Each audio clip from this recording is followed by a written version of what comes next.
Music City. I came here in 1979. I love our music. I love what we do.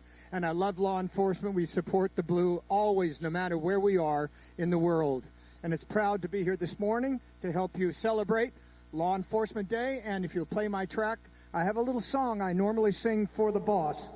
I'd like to sing for you now. It's called God Bless.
Please be seated as the call is being retired.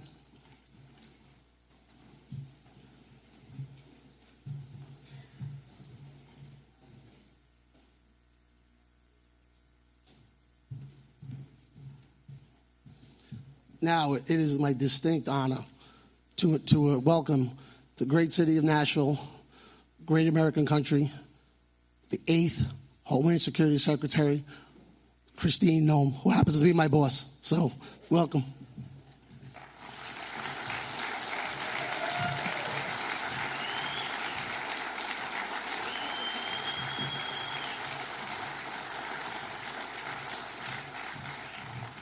Good afternoon, everybody. How are you?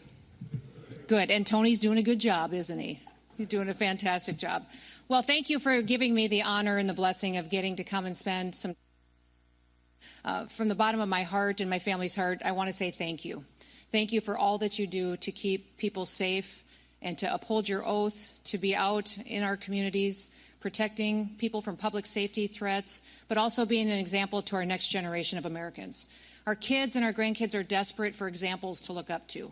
And the way that you lead, the way that you enforce the law, and the way that you do it with compassion, but also firmness, sets an example for how we want all Americans to live their lives. So just thank you for that, and know that we pray for you, that God will have his hand on you and your families and continue to bless you as you do your work. Listen, I'd like to thank everybody who's hosted me today. I know we've got a host of leaders that are here. We just met with Vince backstage a little bit and talked with him a little bit. Tony obviously has been very helpful. Michael, who is from the New York State Chief of Department, Mark Ross, Craig Miller. We've got Craig Lally as well, and then the Chicago Fraternal Order of Police Recording Secretary Rob is here, and then Rochester Police Locust Club President Jeff is with us as well. But would you give all of those individuals who stepped up into a leadership position a round of applause for what they do to bring everybody together?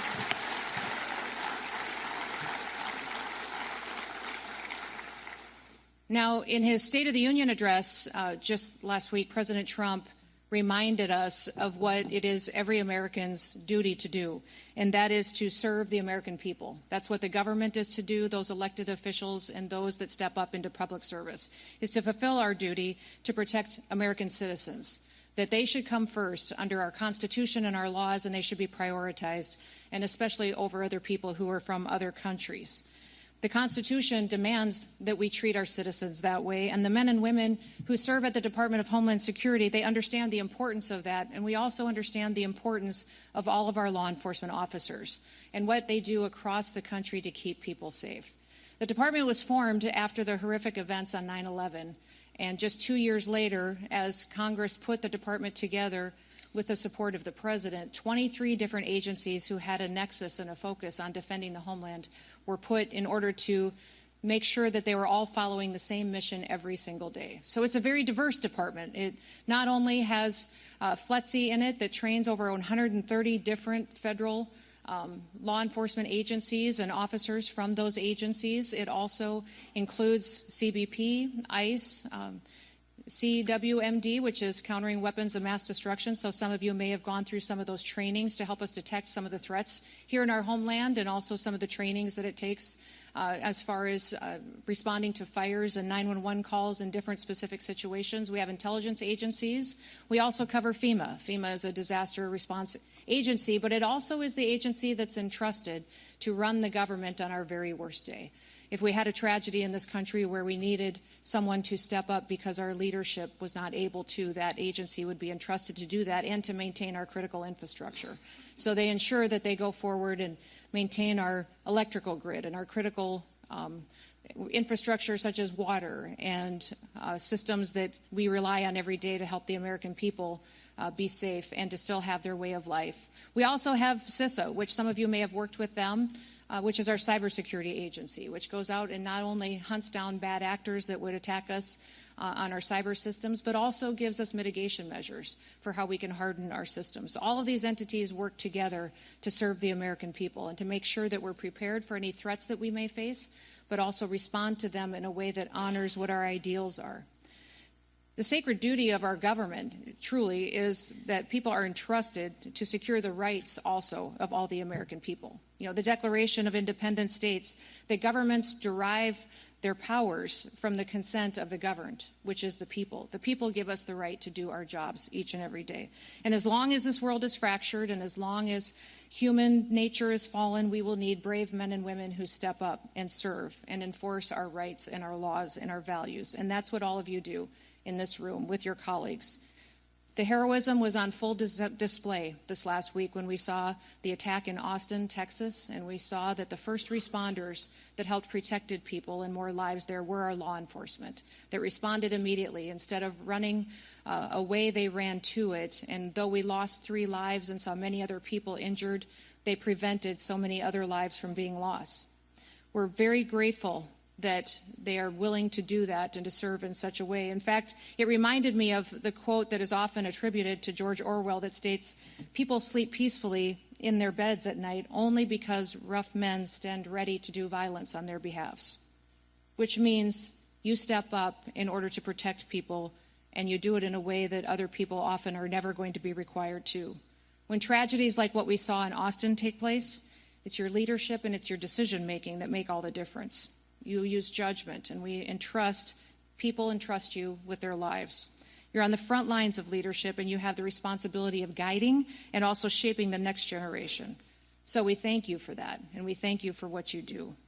I know that I've met many of you in the room. I've had the chance to visit with you. I appreciate your wisdom and your advice as we continue to develop trainings and insight into how leadership can work together to make good decisions and to break down the silos between agencies so that we can work together more in better ways than we have in the past. And you know we're seeing challenges across the country from judges and courts that are working to stop some of our efforts, that are looking to take away some of the protections that you need in law to do your work. And then also we're seeing some challenges from sanctuary states and sanctuary cities. In fact, after I get done sharing a few more words, I want to hear your questions on ways that we can help you do your jobs. If you're in a situation where the laws may be a little different than it is in other states, or you may have unique challenges that perhaps we could work together on to find ways to help you bring criminals to justice and to protect your community from public safety threats. America is the greatest country in the world, and it's the greatest country in the world that has great cities and great communities. Regardless of where people live, we need to make sure that they have an opportunity to go to work every day safely and to send their kids to school safely every day. Sanctuary cities do give us a challenge because it makes it difficult at times for law enforcement to do their work.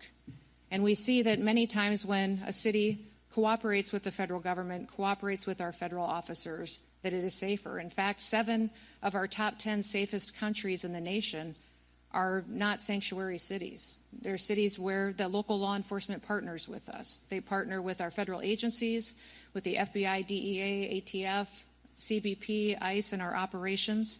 And we've also seen across the country where 5 of our 10 most crime-ridden cities do not cooperate with us, where those that are not cooperative with federal officers will see challenges on their streets. We've seen a lot of different situations from city to city. The one thing I would encourage you that no matter how frustrated you may be with some of that we can find a way to work together to do some good work for our people. In fact, even in Memphis, where we saw different leadership, we had different parties in the governorship and in the mayor, we still were able to arrest and bring to justice over 2,600 criminals, and in a way that significantly dropped their crime rate and significantly helped those communities continue to take those public safety threats off the streets. We got over 150 different illegal sex offenders off of the street. We saw one of those arrests included a criminal illegal alien from Venezuela that was convicted of aggravated criminal assault and abuse of a child. I'm thankful that that individual is no longer on the streets because of the cooperation of those local law enforcement. We have agreements across the country called 287G agreements. I'm sure you're familiar with them, but there is 3 different models that are available. One is a jail model that helps us with some detention. The other is a warrant service officer model that is extremely helpful for us to make sure that we can take jurisdiction or of an individual who's a criminal in the safety of an environment of a courthouse or a jail, and they can be turned over to ICE so that we have the ability to return them back home. And the other model would be in the task force model, which I hope many of you have the opportunity to cooperate with us in, where we can use our different authorities to go out and go after the worst of the worst, those targeted operations that go after violent offenders and criminal offenders, and that we can bring them to justice and get them out of your city and your state. We've seen that program go from before President Trump was in office to only 135 of those agreements across the country signed, to now we have over 1,400 of them in place. And it's been very beneficial to make sure that we've removed over 400,000 criminal offenders out of this country. We've seen 3 million people leave our country that were here illegally, but over 750,000 of them were arrested and detained and removed. We'd much rather prefer that they volunteer to go home and that it can be a volunteer situation, but if not, if people are here illegally and committing crimes, we want to make sure we're able to detain them and get them out of your communities before we create more victims in the United States.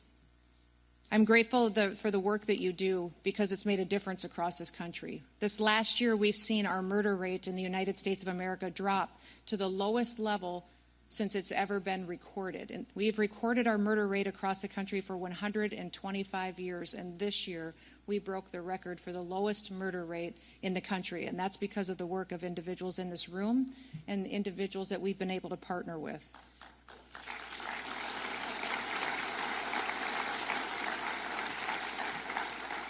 We've also taken 1.7 billion lethal doses of drugs off our streets and stopped them from coming into the United States. That means 1.7 billion people will still be with us because of the work that our agencies and our work has done. Our Coast Guard is an important asset in the Department of Homeland Security, and they've worked with us, and maybe have worked with some of you in the room as well, to help interdict those drugs and stop them from coming into our country. You know, President Trump has been working hard to make sure that he's delivering on what he promised the American people, and that's to make America safe again. In doing so, we have gone out and found over 1,500 known and suspected terrorists that were let into this country over the open border invasion that we saw during the last administration. Those 1,500 individuals who were already on our known and suspected terrorist watch list have been brought to justice and removed. We know there's many more, but we're going to still continue to look for them, to find them, and to do all that we can to make sure that this country is safe. Beyond that, we've also arrested and removed over 7,700 gang members, TDA members, MS-13, Sinaloa cartel. The president is extremely focused on fighting cartels and recognize them as a foreign terrorist organization so that we can have new authorities to go after them. And we'll be working throughout the Western Hemisphere with all the countries to make sure that we're biting the snake off, cutting its head off with fighting the cartels before they ever reach the United States, stopping the drug flow, stopping the guns and ammunition from getting here and hurting our families in the homeland. We'll continue to work together to make sure that we have the opportunity to do that. To everybody in the room that puts on a uniform, that wears a badge, that steps out every single day and does something that so few others do, put your life on the line for your brothers and your sisters and your families, and you do it in your home community, I want to say thank you. And I also want to let you know that I believe that if there's something that you need for your families, that you need to let us know. I've found many times people can't do their job with excellence if there's a crisis at home. I've been working to get raises and better salaries and retirements for all of our law enforcement officers that are at the Department of Homeland Security, because I recognize that if you're having challenges at home financially, providing for your family, working overtime to make ends meet, trying to buy a house and put food on the table, it's very difficult to focus on your job and to do it with excellence. We want to take care of our families.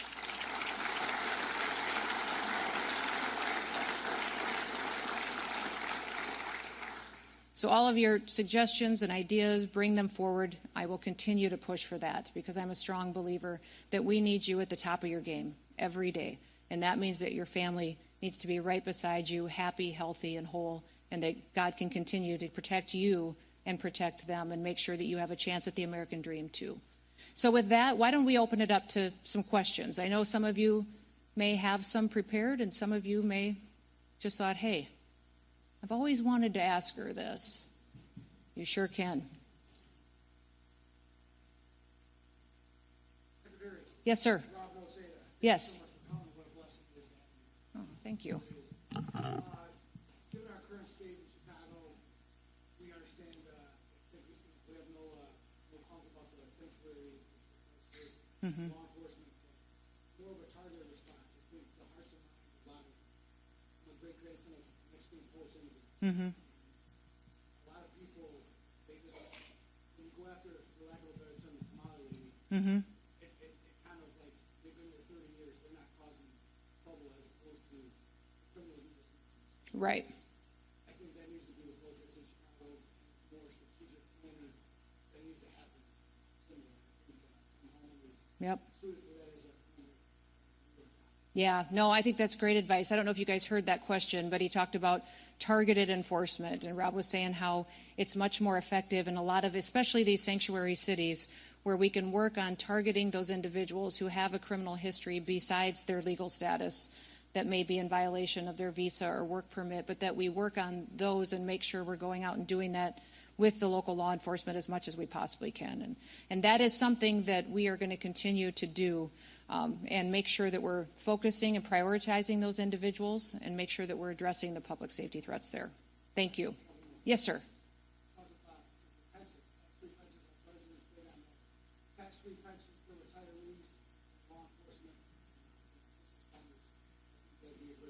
Okay, let me visit with him about it. That'd be great. Well, we're talking about doing some other tax benefits for other, so that may be something we could wrap into that conversation. Great idea. Perfect. Yes, sir. Good afternoon, Madam Secretary. My name is Chris Callaghan. I'm the Vice President of San Francisco Police Officers Association. First of all, I just want to say thank you for recognizing major cities and all of our police unions here across the nation. It means a great deal for you to be here today, so thank you for that. My question, local officers have increasingly been on the front lines of Homeland Security, yet we are still funded and staffed like a city responsibility, not a national one. How will DHS ensure local agencies aren't carrying federal priorities on local budgets and with local staffing? So you maybe have some challenges in San Francisco just because of your state laws and local laws that may, although you've got a mayor that works with us very well. That's great. He probably doesn't want me to talk about it a lot, actually, Please do. But he has been cooperative, and we have great conversations and talk quite often. And many times in doing law enforcement in your city, if the federal task force is coming in, it's more preferable for the FBI to lead and the Department of Homeland Security to come in supportive roles, which is what we've done, and that works very well in your city. Thank you for your focus there, too. I think the city is seeing some dramatic improvements under this leadership.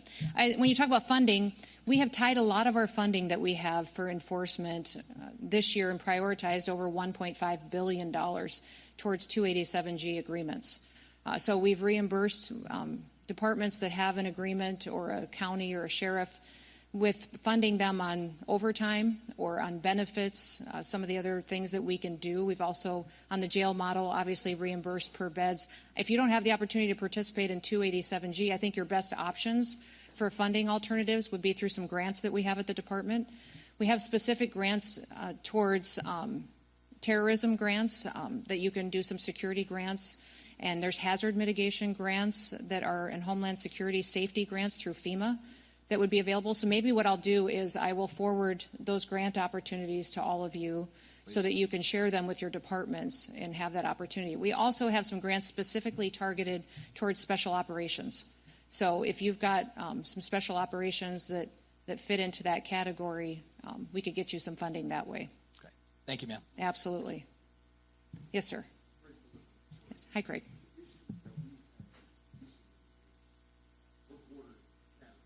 Yes. Mm-hmm.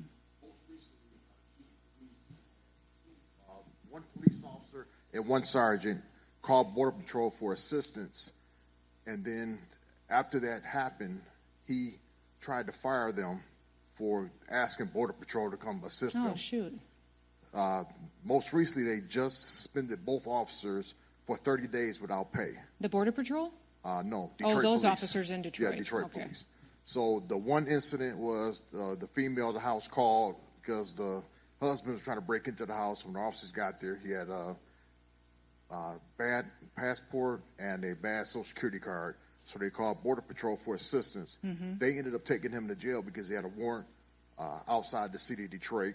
The second one was a traffic stop. The fingerprint reader wasn't working, so they called for them to bring theirs over there, and the person had a warrant also. So both officers got suspended without pay for 30 days. So did the officers that did the arresting, was that the Detroit officers that did it, or did the Border Patrol? Border Patrol ended up arresting them because one had an out the city warrant, and the other one had other information that... okay. That's one of the things that I think a lot of citizens don't necessarily know, is that CBP and ICE are law enforcement officers and do enforce other crimes that have been committed. But if we can be advocates for those law enforcement officers, we certainly will. And maybe we could come up with some kind of an agreement that would allow those officers to still be able to call on Border Patrol for backup and assistance when they need it. I hate to put them in a situation where now the officers in Detroit when they need help and need assistance, that they can't call on Border Patrol when they might be the closest asset. So maybe I'll get some contact information from you and see what we can do to work out an agreement with Detroit on being able to call on Border Patrol with some guidance on how those interactions will work. Okay, thank you. You bet. Thank you.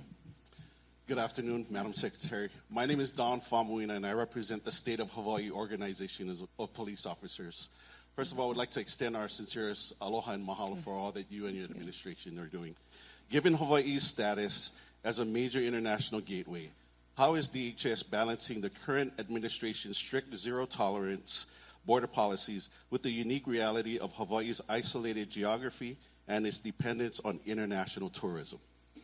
Yeah, you do have some unique situations for us, and I hope that we've worked well with you. We have a presence in Hawaii, where you wouldn't necessarily see a large ICE presence doing immigration enforcement. More of what we are pursuing in Hawaii would be through our TSA officials, and then also we have CBP there, of course, because of all the travel back and forth and individuals. CBP is the largest law enforcement agency that we have, one of the largest in the country, and it does all traveler information internationally, and so I'm sure that you're interacting with them quite often.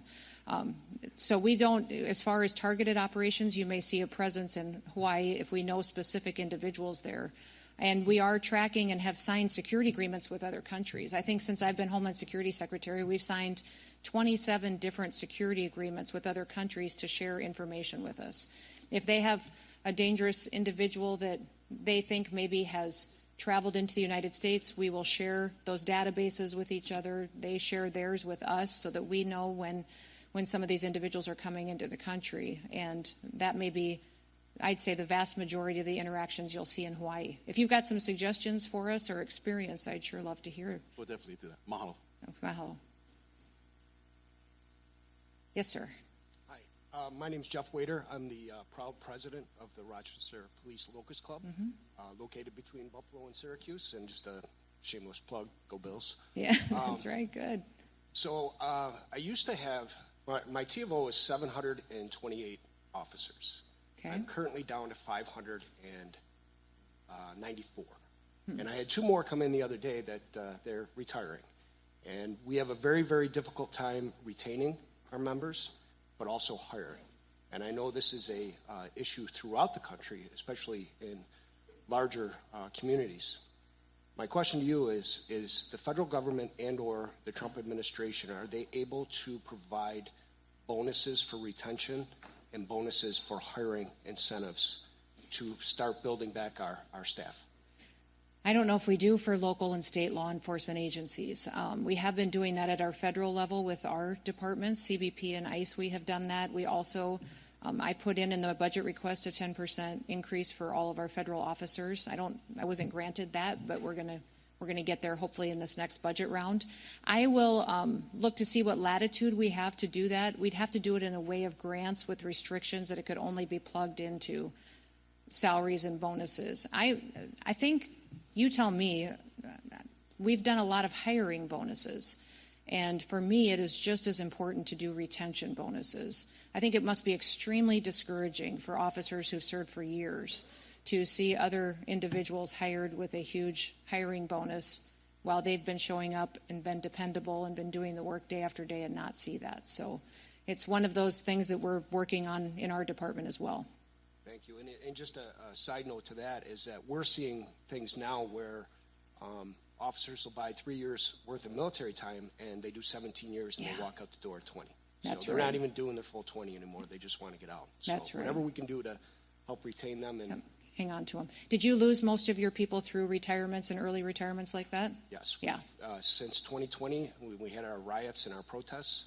Our projection right now is by 2030, 54% of my membership will be eligible to retire. Okay. And they're projecting that we'll be down to 500 officers at that point. See, and that's our challenge at the federal level, too. We've got Secret Service is under my department, and we see that, though, through other federal agencies, that we've got the next 2 or 3 years a high number of retirements coming our way. We've done huge recruitment drives And we've hired a lot of new officers, but we also need to hang on to them and make sure we're taking care of the ones that are with us. All right, let me look at that. Thank you very much. Thank you. Yes, sir. Hey. Good afternoon, Madam Secretary. Thank you for afternoon. taking the time out of your busy schedule to answer our questions. My name is John Crystal. I'm a captain with the Newark Police Department and the president of the Newark Police Superior Officers Association. Question here is, how does the Department of Homeland Security foresee the current Trump administration reconciling federal policies with state policies in referencing to the sharing of information by local and state agencies when it comes to illegal aliens wanted for crimes? Mm-hmm. Some of our sanctuary states, just like New Jersey and Newark, they've implemented policies, executive orders, introduced legislation barring cooperation with the Department of Homeland Security with sharing of this information. Yeah, I was disappointed to see that come out of New Jersey. It's been hard to see that. We've seen several states and governors stand up and say that they were going to stop cooperation and make it illegal to partner with us.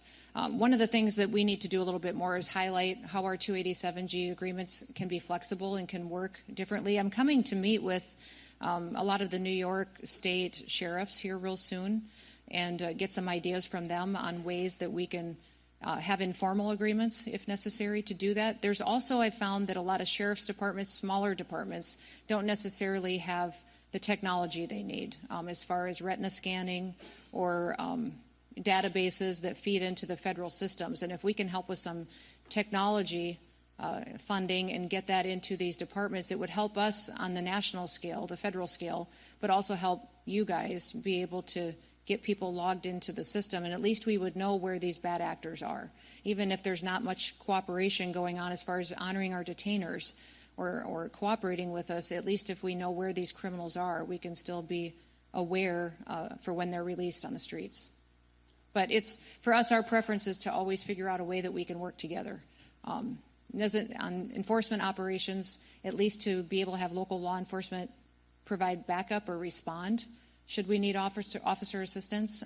Beyond that, it'd be great to have these communities honoring our detainers. But I will continue to go talk to these governors, have conversations with leaders and state legislators to see what I can do to push back on some of this legislation we're seeing. All right, thank you very much. Oh, by the way, another question. Are you religious? Because you're the answer to all my prayers. There we go. I am, sir. And who knew?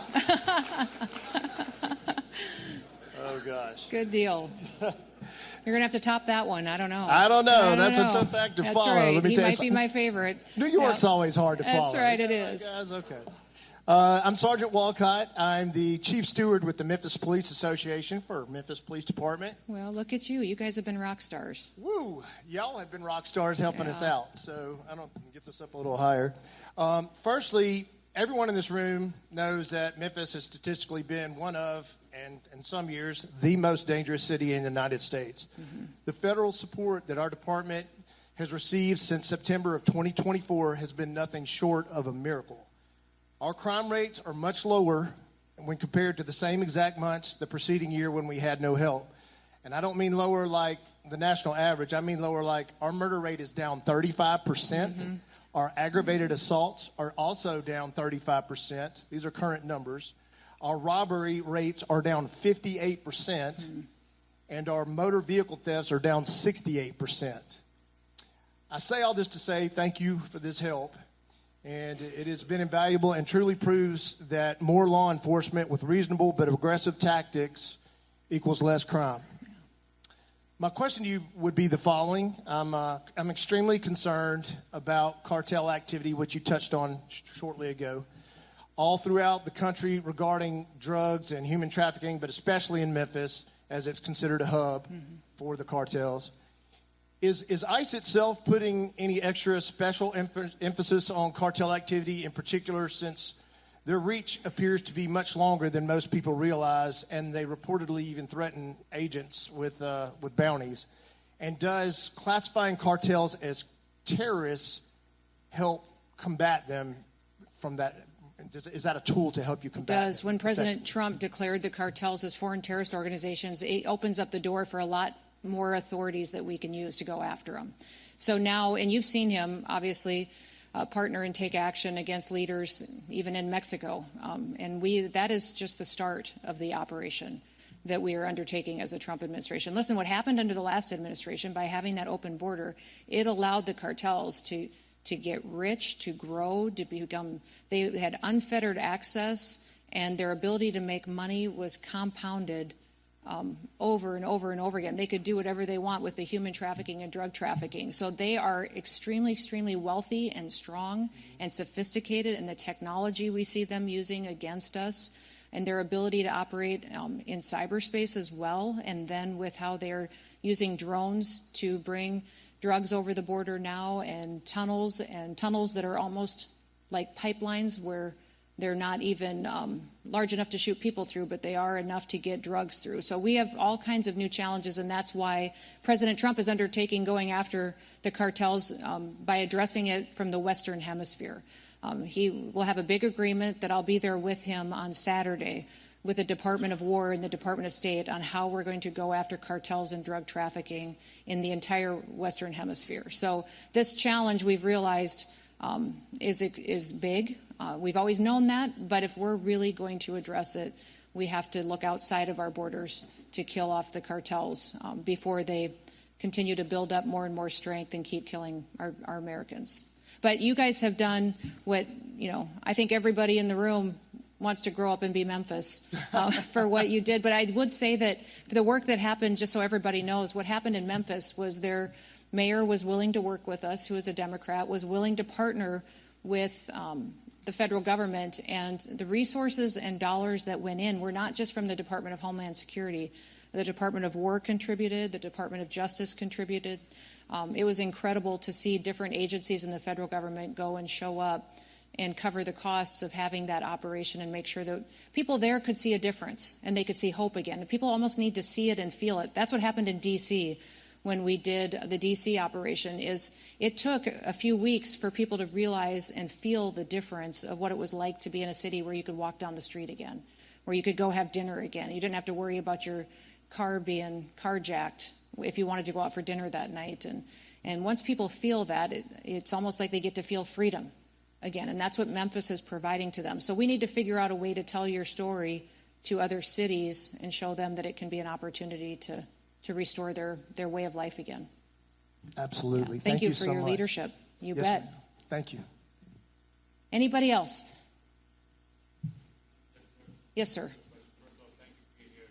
You bet.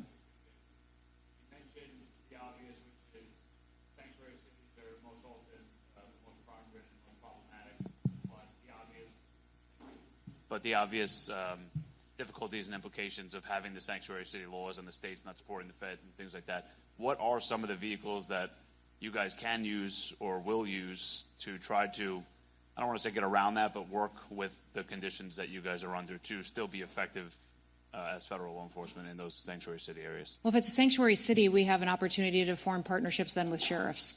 And do that in a state. Many times sheriffs are elected officials and they're accountable for what their crime numbers are in their counties, and they're very close to the people. So we find a lot of progress working with sheriffs and in those situations. If it's an entire sanctuary state, most of those sheriffs and police departments are concerned about liability issues and the laws that may be on the books. I would say that for all of you, though, to know that a sanctuary state looks very different from state to state. The laws may be completely different. So if you are interested, if you are a sanctuary state or city, I need to come sit with you or have someone from our team come sit with you, really go through with my attorneys your state laws and see how we could still work together and not have you live in fear of being punished or being held criminally liable for not abiding by those sanctuary laws. We can challenge them, and the federal government and Department of Justice is going to be challenging sanctuary states and laws. In fact, today in the House Judiciary Committee, they're marking up a bill in Congress that would ban sanctuary cities and states, that would use the supremacy clause.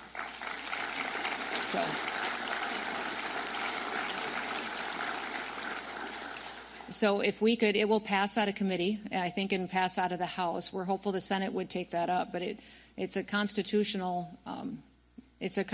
compliant piece of legislation that would fundamentally change the way that we do public safety across the country. So if that can happen in the meantime, we figure out how we can work together to do notification of individuals that may be released or individuals that we could partner with you to get them out of your community.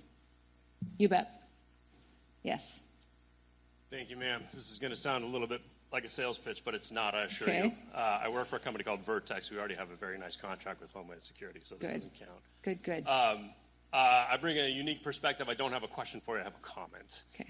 I live just outside the city of Portland. Mm-hmm. I work on our federal team, so I work with your agents all over the country. HSI, ICE, Secret Service. I see them being treated like garbage in various places, up to and including with extreme violence. The perspective I bring is this: I have not worked with a better group of people, more professional, humble, quiet professionals. They're amazing men and women, all of them, and I didn't want to miss this opportunity to tell you that directly. So thank you very much. That goes to you, your staff, and all of your agents across the country. Well, thank you very much. Thank you for saying that. I appreciate it.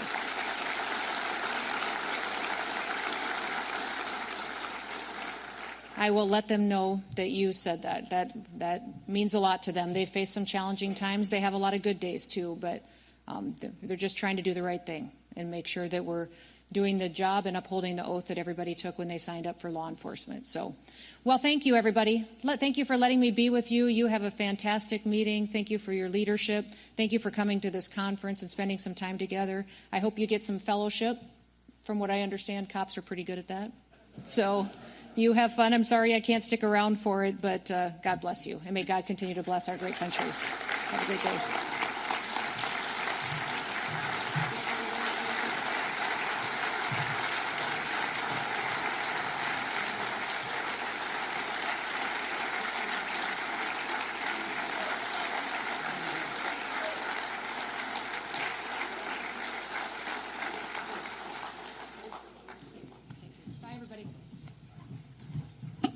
Hey guys, just take your seats until we get into the motorcade, and then we're going to take a break.